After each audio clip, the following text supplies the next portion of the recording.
जैसे मैं मूसा के साथ साथ था, वैसे ही तेरे भी साथ रहूंगा।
ये परिचय संदेश है, इसके बाद मुख्य संदेश रहेगा पास्टर जी के द्वारा, छोटा मैसेज है। इससे पहले कि हम वचन पढ़ें, मैं आपके साथ कुछ बातें बांटना चाहूंगा। एक विचार परमेश्वर ने पिछले सप्ताह जब मैं संदेश सुन रहा था, परमेश्वर ने मेरे मन पे रख दिया और वो आपके साथ में बांटना चाहूंगा। पिछली रविवार एक विषय पे पास्टर जी बात कर रहे थे और ये बात सत्य है कि एक जो विषय है, वो जो पाप जो विषय है वो बहुत गंभीर है।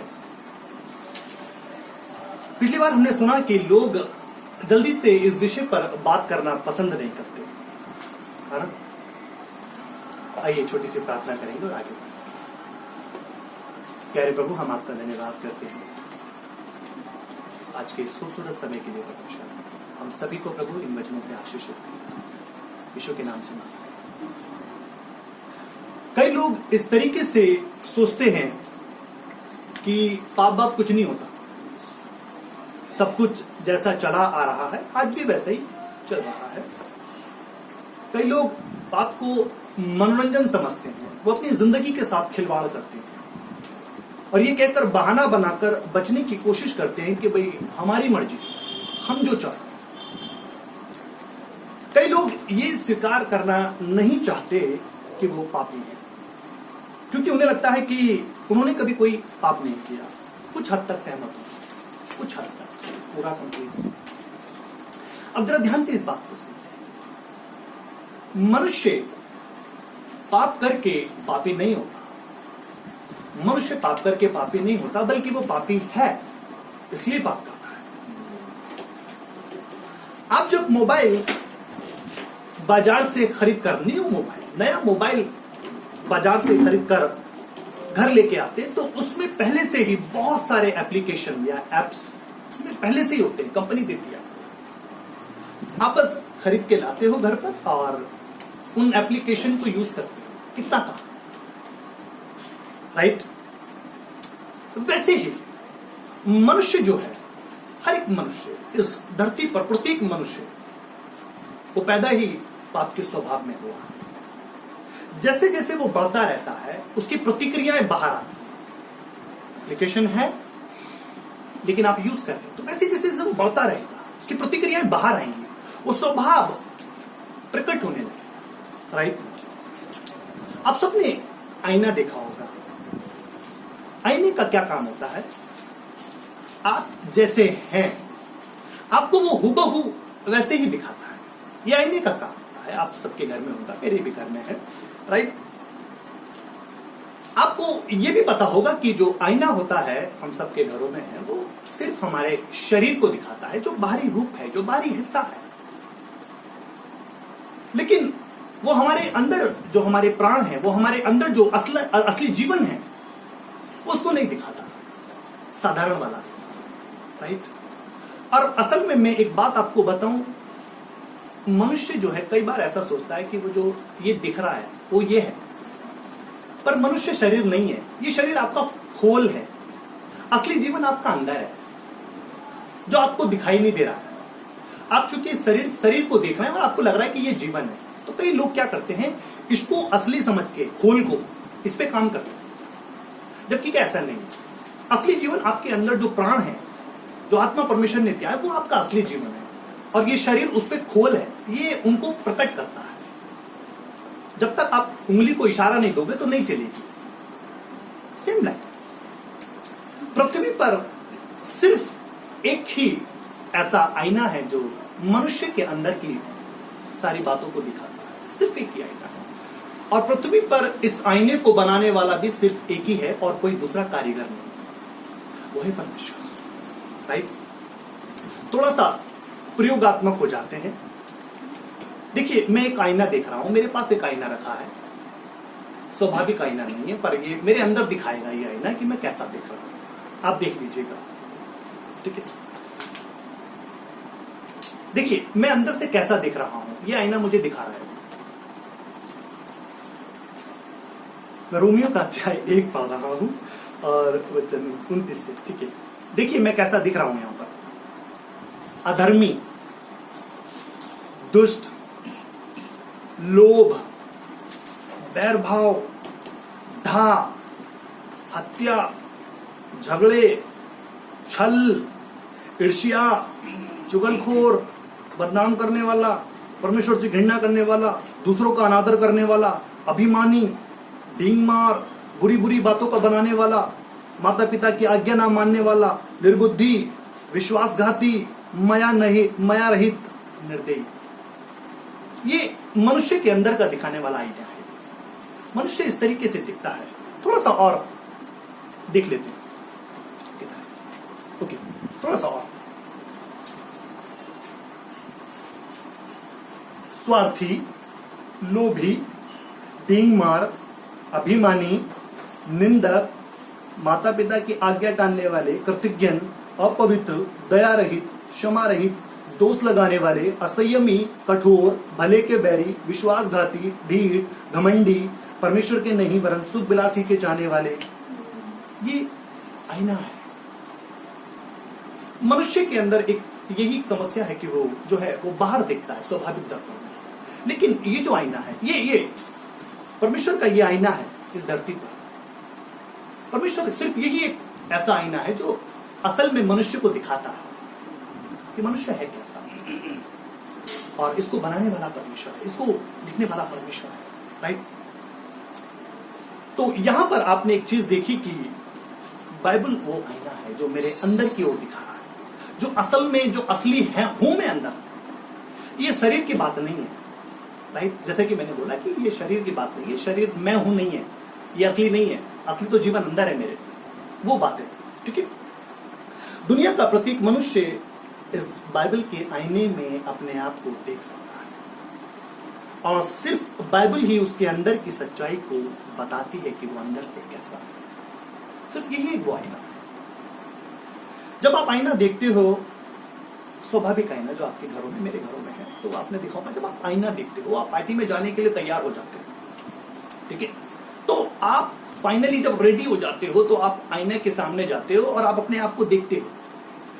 देखने के बाद आप देखते हो कि कुछ कमी तो नहीं रह गई आईने में जाने के बाद। और जब आप देखते हो कि कोई कमी है, तो कमी देखने के बाद आप क्या करते हो?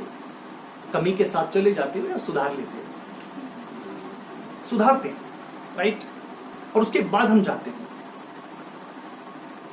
और सब कुछ जब ठीक दिखता है तो आप खुद को देखकर आनंद लेते हो, खुद को देखकर प्रसन्न होते हो कि वाह भाई वाह, अच्छा मेकअप हुआ है ना, अच्छा मैचिंग है। आप प्रसन्न हो जाते हो अपने आप को देख करके। और जब आप खुद से प्रसन्न होके पार्टी की ओर जाते हो तो पार्टी में देख के लोग आपका आनंद उठाते हैं, राइट।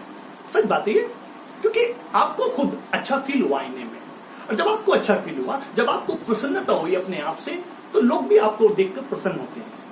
आप भी पार्टी की शोभा बन जाते हैं, और आपके जो पहनावा होता है, जो मैचिंग का करके गए हैं आप, उससे लोग देख के बड़ा आनंद उठाते हैं। करेक्ट है, इस बात को आपकी तारीफ करते हैं कि भाई आपने बहुत अच्छी साड़ी पहनी है, राइट। तो और कहते हैं कि आपके झुमके बड़े मैच कर रहे हैं साड़ी के साथ, राइट। और आप बहुत सुंदर दिख रहे हैं। इस तरीके की तारीफ की बातें होती है पार्टी में। जब कभी देखा आपने तो ये तो आम बात है, राइट। और आपको ये सुनकर बड़ा आनंद आता है कि चलो भाई जितना खर्च किया था चलो वसूल हो रहा है, राइट। और अच्छा महसूस करते हैं, राइट। अभी कुछ लोग बैठे बैठे यहाँ पार्टी में चले भी गए, राइट। वापस आ जाइए, चाय पार्टी होगी, राइट। अब दो बातें मैं कहकर समाप्त करूंगा इसको। नंबर 1, आप कभी भी पार्टी में फटे चुथड़े या मेले कुचेले कपड़े पहन के नहीं जाते, सत्य बात है। बल्कि साफ सुथरे, नए खरीदे हुए, चमचमाते हुए कपड़े पहनकर ही आप पार्टी में जाते हैं। ये बात सत्य बात है। आपसे एक सवाल है, जब आप साधारण पार्टी में इतना खर्च करके, इतना अपने आप को 10 बार देख करके, 10 बार सज के संवर करके पार्टी में जाते हैं, क्या लगता है कि आपको जो मनुष्य अंदर से ऐसा दिखता है, अभी आपने देखा आईना बता रहा था मैं कैसा, क्या ये बात सही है कि वो स्वर्ग जाएगा ऐसे? जो अंदर से सच्चाई उसकी दिखाई देती है, क्या मनुष्य उस VIP पवित्र पवित्र पवित्र स्थान पर जाएगा इस हालत में? जैसे कि आपने कहा, आपने जवाब दिया कि भाई कमी देखने के बाद सुधारा जाता है। तो अगर ये है तो क्या मनुष्य को सुधारने की जरूरत है क्या? सही। आपको उस स्वर्ग पवित्र पवित्र पवित्र स्थान पर जाने के लिए आपको वैसे कपड़े पहनने, पवित्रता के कपड़े। एक बड़ी खुशखबरी है हम सभी के लिए, सारे मनुष्यों के लिए। मैं भी ये सारा वीडियो जाना चाहिए, सब जगह पे लोग देखें। बड़ी खुशखबरी है मनुष्य के लिए, सभी के लिए बड़ी खुशखबरी है। ये कपड़े आपको मिल सकते हैं पवित्रता वाले, राइट। और सिर्फ मिल नहीं सकते बल्कि पूरी तरह से मुफ्त में, फ्री में मिलेंगे आपको। आपको इन कपड़ों के लिए, पवित्रता के कपड़ों के लिए, पवित्र पवित्र पवित्र स्थान पर जाने के लिए, स्वर्ग में जाने के लिए, VIP जगह पर जाने के लिए आपको ये पवित्रता के कपड़े खरीदने की जरूरत है।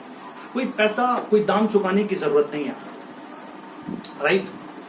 और दूसरी बात, आप इसे खरीद भी नहीं सकते, ये बड़े महंगे भी। ये आपको एक ही उस पर मिल सकते हैं कि आपको फ्री में लेना है, तभी आपको ये मिल सकते हैं फ्री में। ये कपड़े बिल्कुल फ्री में मिलेंगे आपको, राइट। मेरे पास एक किताब है, अंदर मैं लेके आया था, एक किताब है मेरे पास, उस पर लिखा है नॉट फॉर सेल। हिंदी में होता है कि ये बेची ना जाए, बिक्री के लिए नहीं है, राइट।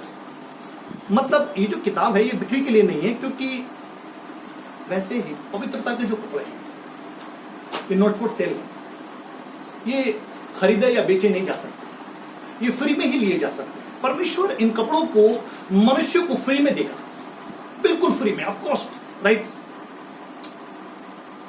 अगर मनुष्य स्वर्ग जाना चाहता है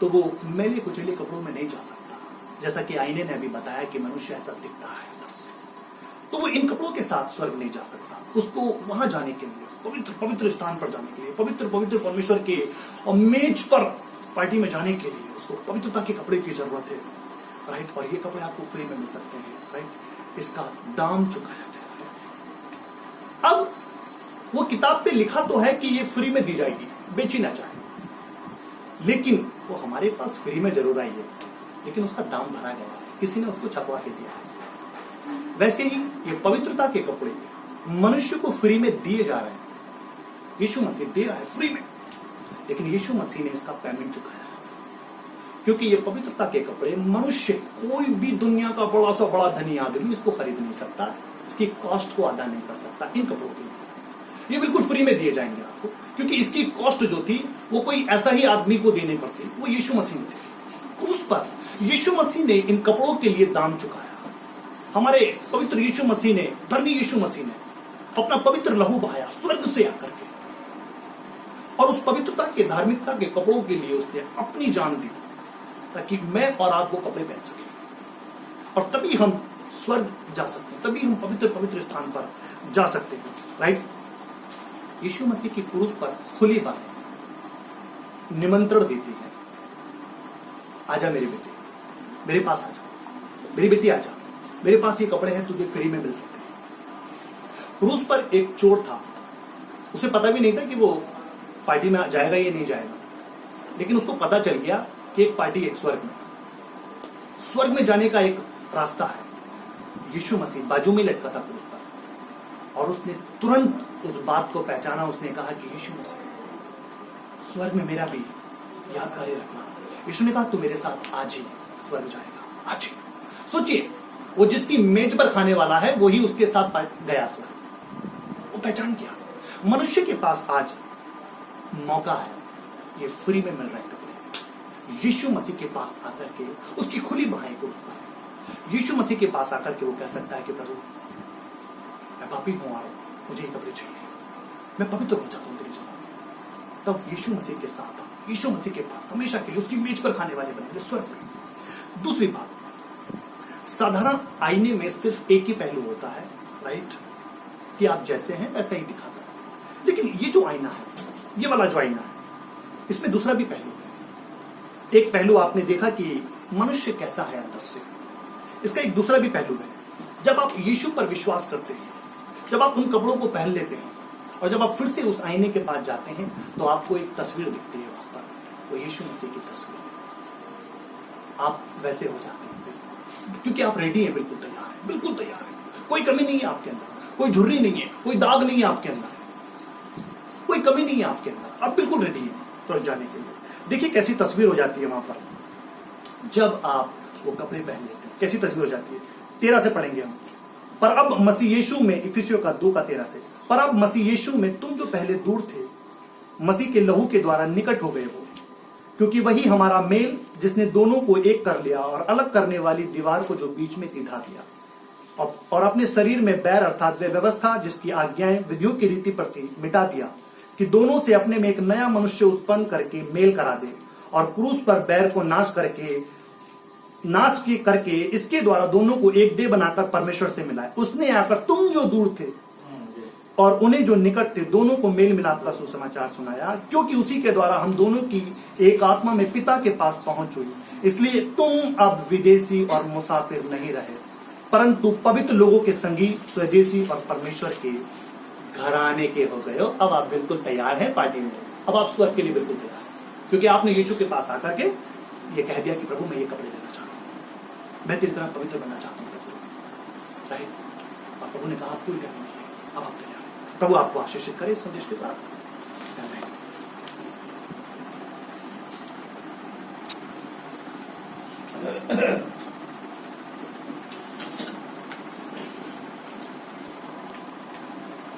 अच्छा संदेश था। आइए हम लोग वापस अगले संदेश में बढ़ते हैं।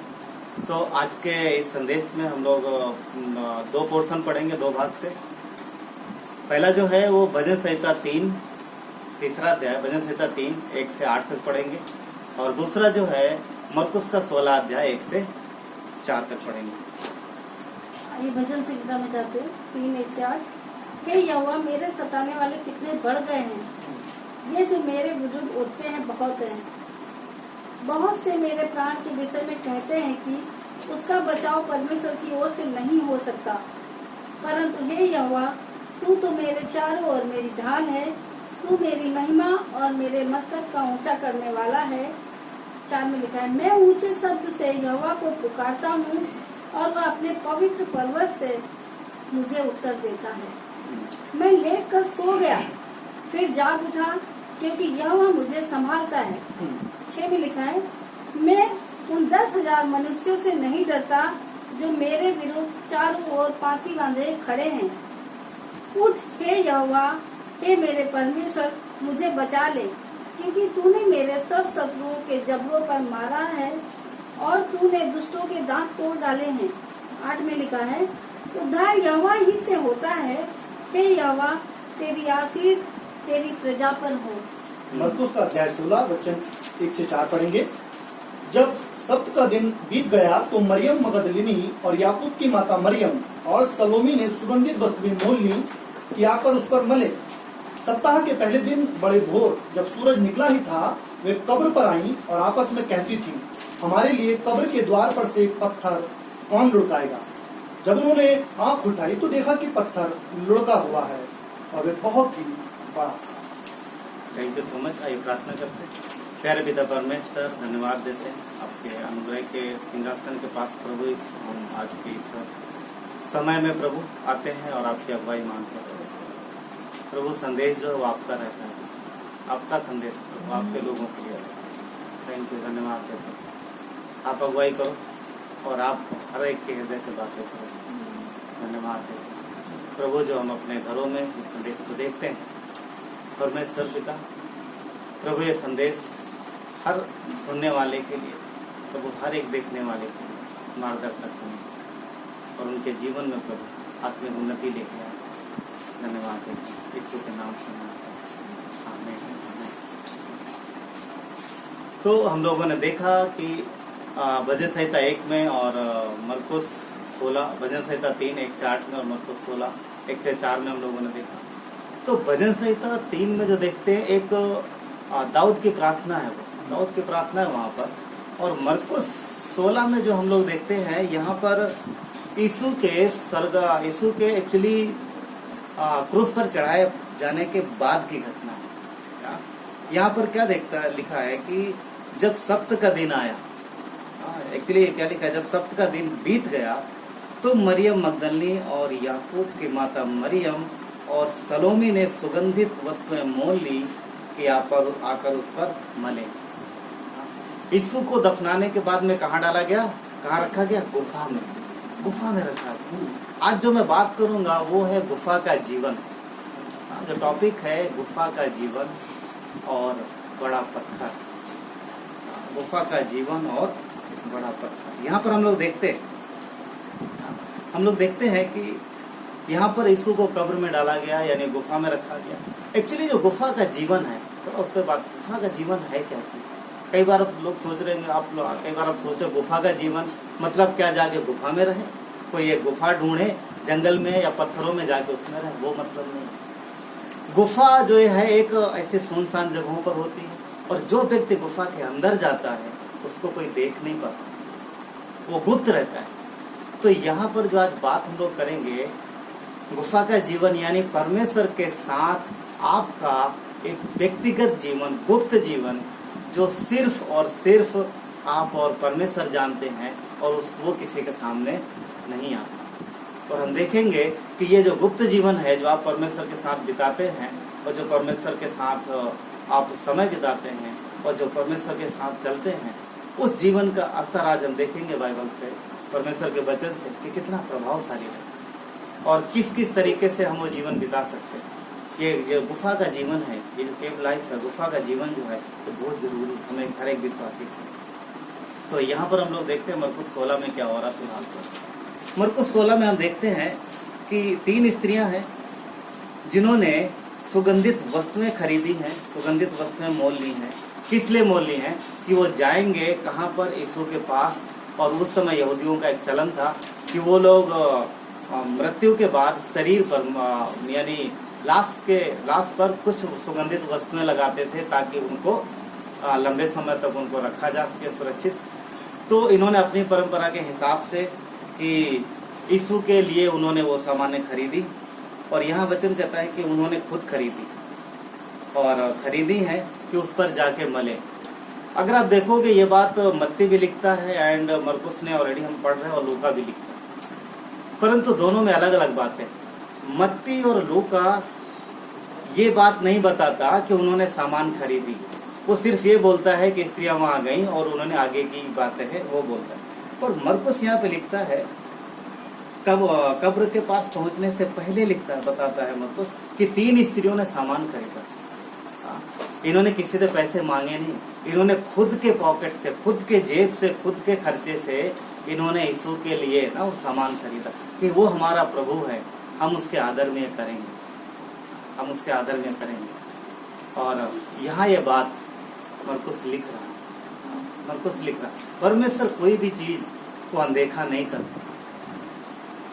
जब उन स्त्रियों ने वो सामान खरीदे होंगे, पता नहीं उनके पास पैसे थे या नहीं थे, नहीं मालूम, पर उन्होंने कहा नहीं, मेरे प्रभु के लिए वो आदर उसको मिलना चाहिए, हम वो करेंगे। आगे पढ़ते हैं। और उन्होंने आगे बढ़ने से पहले उन्होंने अपनी जेब से, खुद के पैसे से उन्होंने चीजें खरीदी हैं, और खरीद करके अभी बाजार में है, मार्केट में है, और आपस में वो बातें करते। क्या लिखा है? सप्ताह के पहले दिन बड़े भोर को जब सूरज निकल रहा था, ये अगले दिन की बात है, वो कब्र पर आई। और वचन 3 क्या कहता है?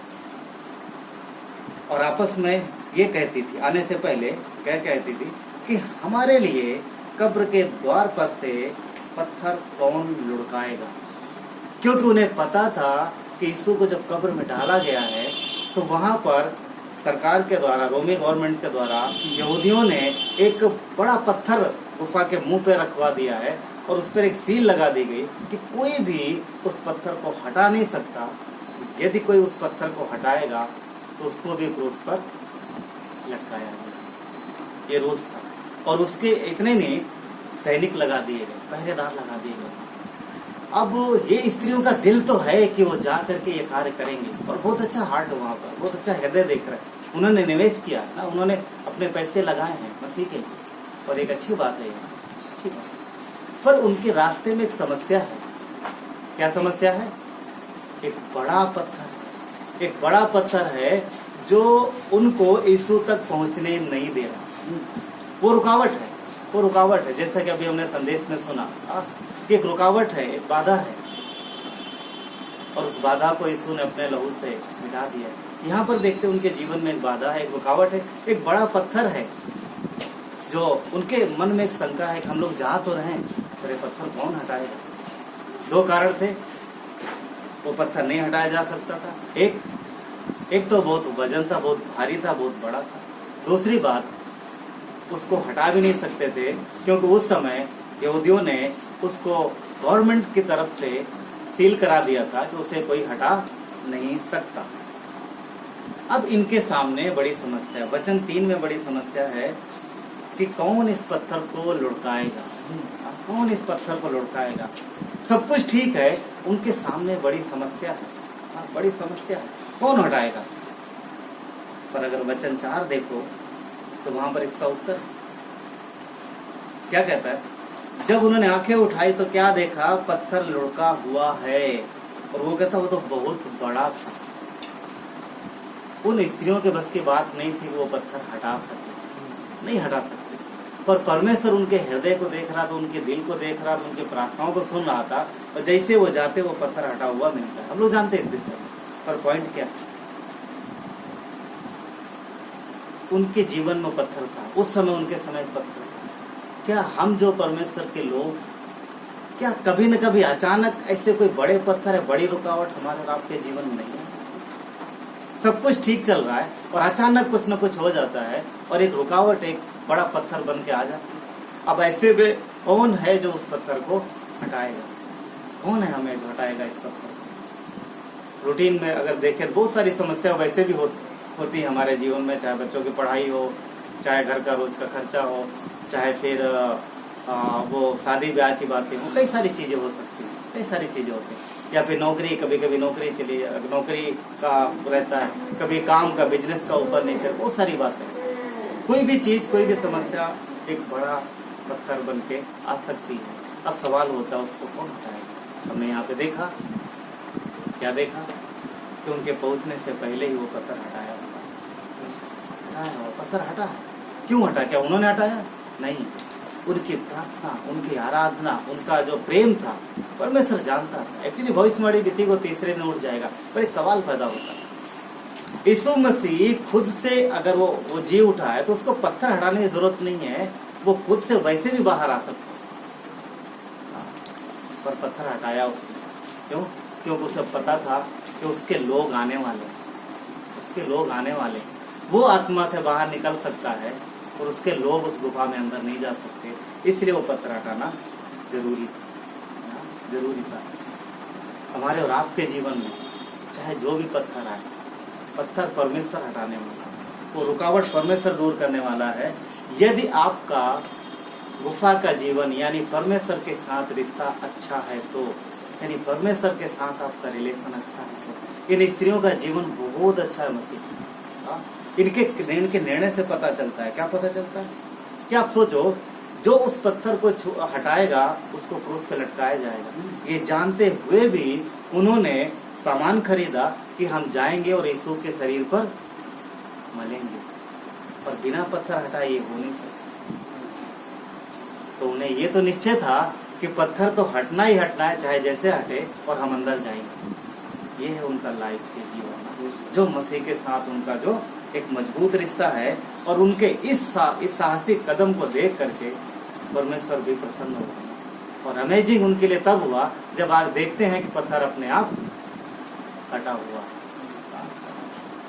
पत्थर कब किसकी लाइफ में कैसे आ जाए किसी को पता नहीं, क्योंकि हम लोग देखते हैं यीशु ने बोला हर उस घर पर, चाहे जो चट्टान पे हो, चाहे वो रेत पे हो, आंधी तूफान आते हैं।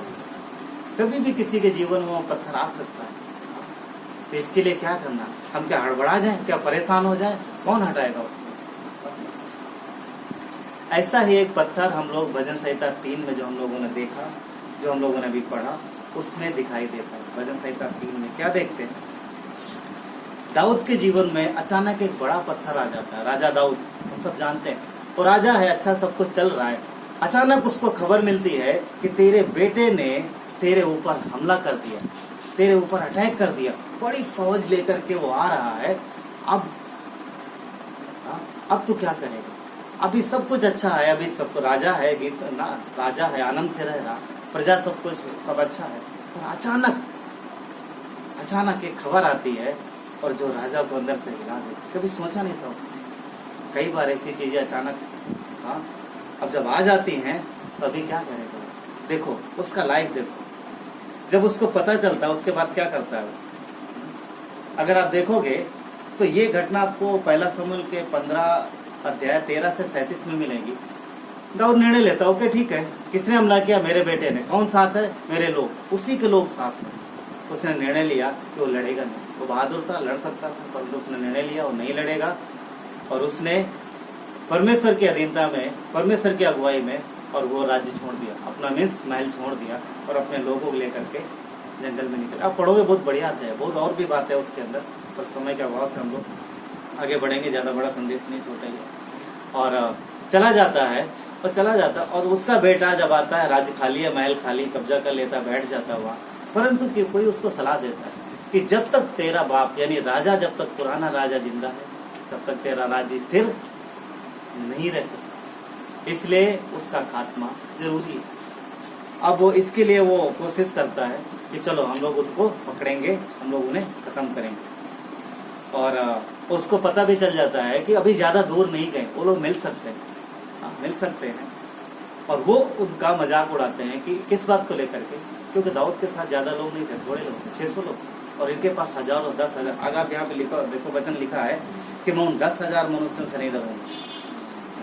वचन 6 में कहता है मैं उन 10,000 मनुष्यों से नहीं डरूंगा जो मेरे विरुद्ध पांति बातें हैं। दाऊद में बहुत सारे लोग, एक समय ऐसा आता है जैसे ये फंसने वाले हैं और दाऊद को पता चलता है कि वो गिर गया है, तो ऐसे में क्या करेगा? वहां से तो निकल आया, राज छोड़ दिया, पर अब उसके प्राण संकट में। तो क्या होता है? दाऊद का जीवन, ये राजा जो है, ये जो व्यक्ति है राजा दाऊद, परमेश्वर के साथ इसका मजबूत रिश्ता, बहुत अच्छा रिश्ता है, और इसका गुफा का जीवन यानी परमेश्वर के साथ जो जीवन है बहुत मजबूत है। और ऐसी परिस्थिति में वो क्या करता है? घुटने पर परमेश्वर के पास जाता है और जाने के बाद प्रार्थना करता है। और वचन क्या कहता है? उसने क्या कहा कि हे यहोवा, मेरे सताने वाले कितने बढ़ गए और जो मेरे विरुद्ध उठते। आप देखो, ध्यान से देखो, आपके जीवन में, हमारे जीवन में कितनी सारी चीजें हैं जो हमारे अगेंस्ट हैं, कितनी सारी चीजें। हाँ, अभी जो भाई ने वचन पढ़ा थोड़ी देर पहले हम लोगों ने देखा, वो सारी चीजें अगेंस्ट में, बहुत सी बातें हमारे विरुद्ध में। दो क्या कहता है? बहुत से मेरे प्राण के विषय में कहते हैं कि उनका बचाव परमेश्वर की ओर से नहीं हो सकता। देखो क्या कहता है? परमेश्वर के जन का बचाव परमेश्वर की ओर से नहीं हो रहा। कौन बोल रहा है? विरोधी। ये बात आपको हर जगह सुनने को मिल सकती है। परमेश्वर तुम्हारी कोई मदद नहीं कर सकता, इस काम में परमेश्वर तुम्हारी सहायता नहीं कर सकता, ये तुमको ही करना है। पर क्या ऐसा ही बात? कौन सा ऐसा कार्य है, कौन सी ऐसी जगह है जहाँ पर परमेश्वर आपकी मदद नहीं कर सकता यदि आप उसके साथ बने हो तो? परमेश्वर, दाऊद यहाँ को प्रार्थना करता है परमेश्वर से, परमेश्वर उसे निश्चित करता है। और उसके बाद वचन 3 और 4 देखो क्या कहता है? परंतु हे यहोवा, तू मेरे चारों ओर मेरी ढाल। प्रार्थना में गया, परमेश्वर के साथ गया, और परमेश्वर ने उसे निश्चिंत कर दिया, दाऊद मैं तेरे साथ हूँ, टेंशन मत ले, वो जितने भी हैं तेरे विरुद्ध खड़े, उनको अपना काम करने दे, पर मैं तुझे संभालूंगा। और दाऊद ये बात जब उसे पता चलती है तो फिर भजन में लिखता है कि परमेश्वर मेरी ढाल, ढाल मतलब बचाओ। और देखो उसे आश्वस्त हो गया कि जो राज्य वो छोड़ के आया, जो महल वो छोड़ के आया है, परमेश्वर उसको वापस उस जगह लेके जाएगा। क्या? क्योंकि वचन 3 का बी पार्ट में क्या लिखा है? तू मेरी महिमा और मेरे मस्तक को ऊंचा करने वाला है। यानी वो उसको पता, परमेश्वर ने ये भी बोल दिया कि अभी मैं तेरी रक्षा करूंगा और वापस तुझे फिर तेरे महल में जाके तेरे सिंहासन पर तुझे बिठाऊंगा।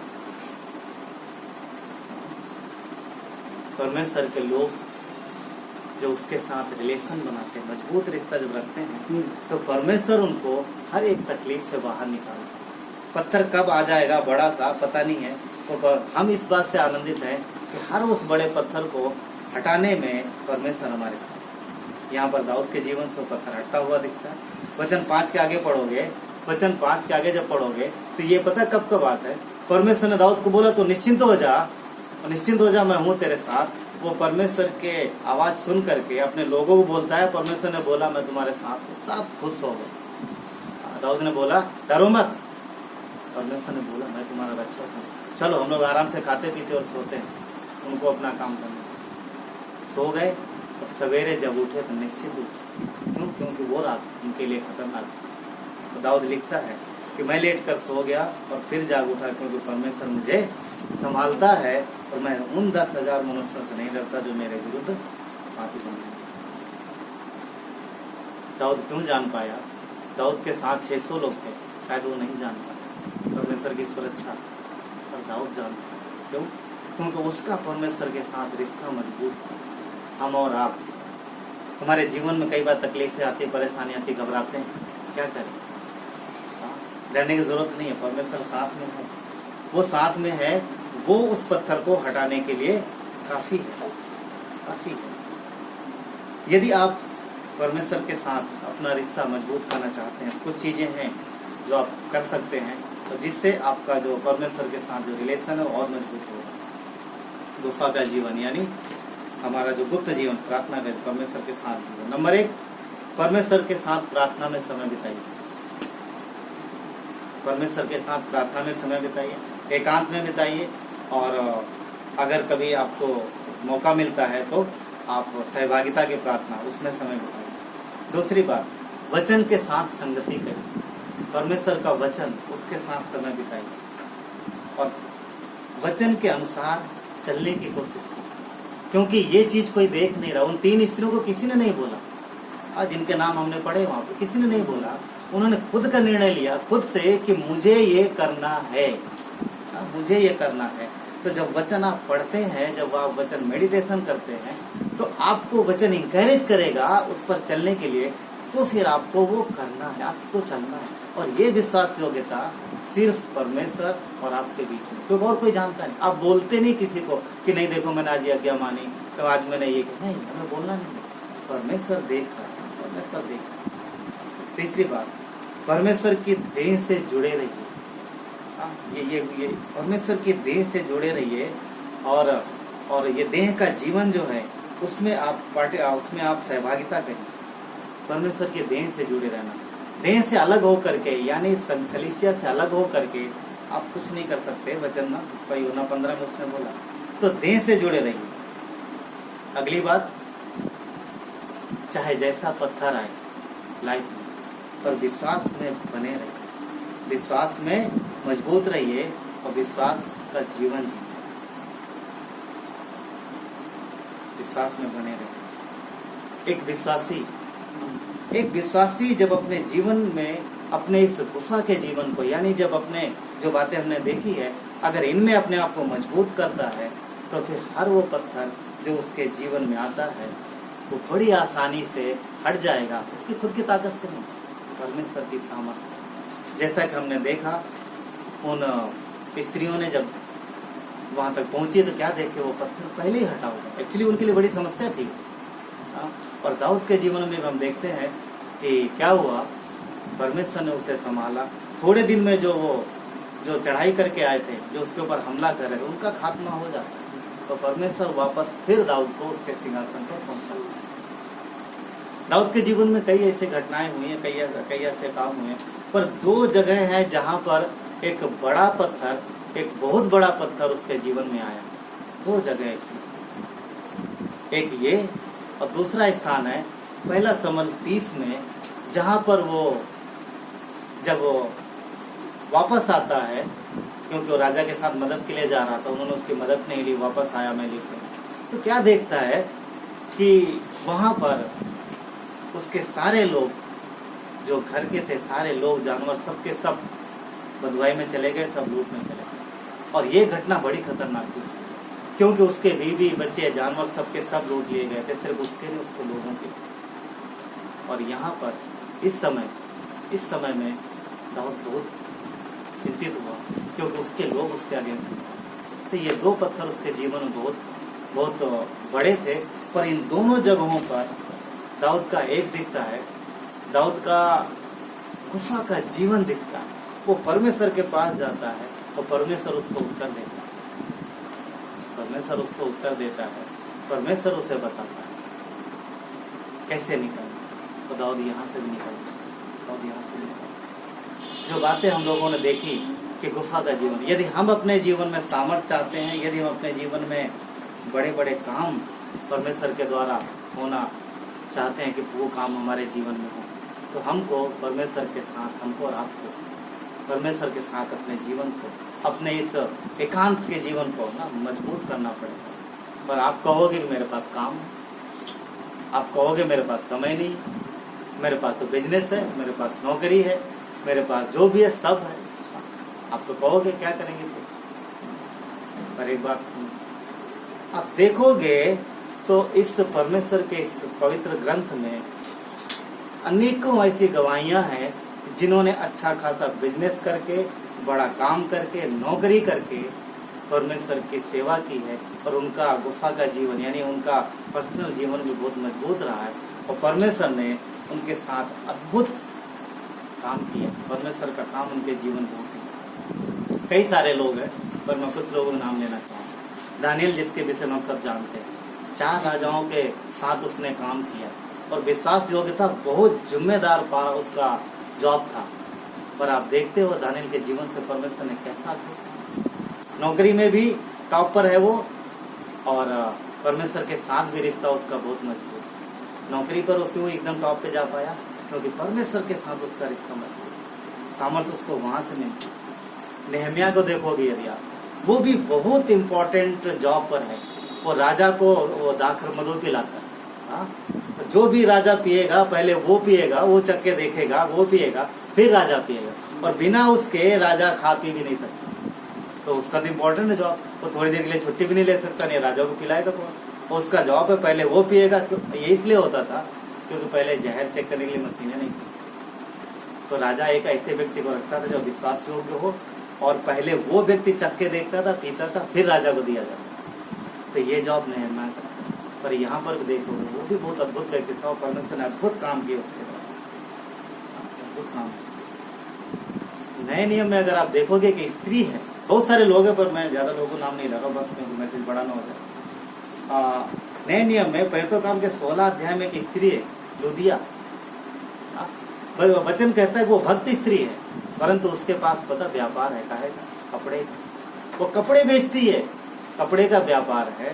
तो परमेश्वर के लिए वो, उसके पास समय है, परमेश्वर के लिए उसके पास उसके आराधना के लिए, उसके वचन के लिए वो समय निकालती है। और वो स्त्री भक्त स्त्री, तो वो देखोगे आप, वो पौलुस की मदद करती है। अगर हमने पौलुस का नाम लिया है तो वो भी पता है, वो टेंट मेकर था, वो टेंट ना बनाता था, सिलाई करता था, सिलाई करके बनाता था, वो काम था उसका। तो ये सब काम करके परमेश्वर की आराधना और महिमा करती। और परमेश्वर ने इनको अपने जीवन में बहुत बढ़ाया, इनको काम में भी बढ़ाया, इनको उनके बिजनेस में भी बढ़ाया। यदि आप पुराने नियम में देखोगे तो अब्राहम, इसहाक, इनके पास बहुत बिजनेस था, बड़ा काम था इनके पास। पर इनके पास काम चाहे जितना बड़ा हो, पर इन्होंने परमेश्वर के साथ अपना रिश्ता, वो बिजनेस जैसे बड़ा उनका रिश्ता भी मजबूत होता हो गया, कम नहीं हुआ। इन्होंने ये नहीं बोला कि प्रभु मेरे पास ज्यादा काम है, आज नहीं आ पाऊंगा तेरे साथ में। नहीं, कभी नहीं, कभी नहीं। क्यों? क्योंकि परमेश्वर को ऊंचा स्थान दिया और बाकी सब बात में। फिर गुफा का जीवन बहुत मजबूत होना चाहिए। दूर कहाँ जाना, हमने अपने पास्टरों को भी देखा है, पास्टर को देखा है, डॉक्टर स्टीवन पास्टर, सबका जीवन हम लोगों ने देखा है कि एक मजबूत गुफा का जीवन। और सिर्फ उनके नहीं, यहाँ पर अगर हम कितने सारे मेंबर्स हैं, हम मुंबई कलीसिया में देखते हैं कि उनका गुफा का जीवन इतना मजबूत है कि वो भी ना परमेश्वर उनके जीवन से अद्भुत काम है। तो आप हमारे और आपके साथ परमेश्वर अद्भुत काम करना चाहता है। हर वो पत्थर जो आपके रास्ते में आता है वो परमेश्वर हटा सकता है यदि आपका जीवन उसके साथ मजबूत है। आइए प्रार्थना करें। प्यारे पिता परमेश्वर, धन्यवाद